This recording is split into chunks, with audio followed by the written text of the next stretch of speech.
Hello, I'm Connor Mayday, and welcome to my Communication and Technology podcast. My topic for the podcast is the different forms of cyber predators that are seen in our everyday lives. Spanning from cyber terrorism, hackers, to sex offenders, there are multiple forms that disrupt computer-mediated communication. The first form of cyber predators that I'll touch on is cyber warfare, or also considered cyber terrorism, which is prevalent throughout the world. In Kelsey's article, he mentions when the country of Estonia was affected by this greatly in 2007, when they were anonymously attacked and left without being able to contact anyone that they were under attack. This attack on Estonia affected all aspects of the country, from the websites of banks and newspapers to their emergency number being unavailable for more than an hour. This opened the eyes of the entire world, showing the danger of cyber attacks. In Barnes' article, he mentions a less severe form of this, which was seen in 1992, when a Northern California group called the Cypherpunks began distributing high-level cryptographic software.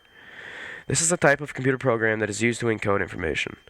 This software enables someone to send encrypted messages via email or other forms of CMC. This is also used in encoding ATMs and credit cards. At the same time, they illegally exported cryptographic software from the US and other countries.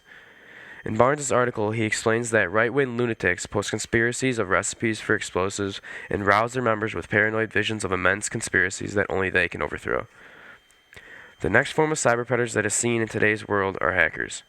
Hackers have many different forms, and they have different incentives behind why they decide to hack.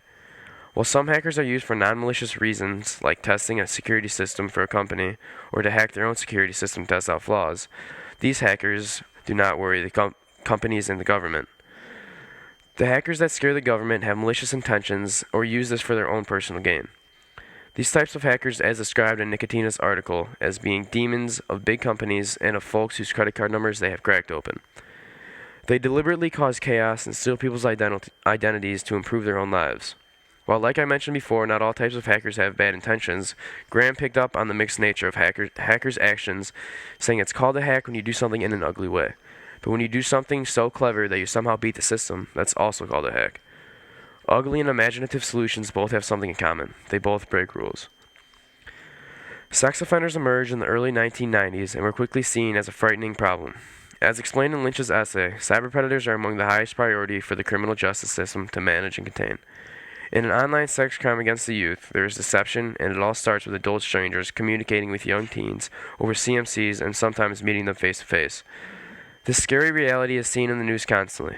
These predators use false information and gain trust with these young teenagers and trick them into thinking they are someone they are not. This deceit is the first step for a cyber predator convincing the kids to meet them face to face. Once they begin to gain the kids' trust, they ask the teens to meet up alone in a random place.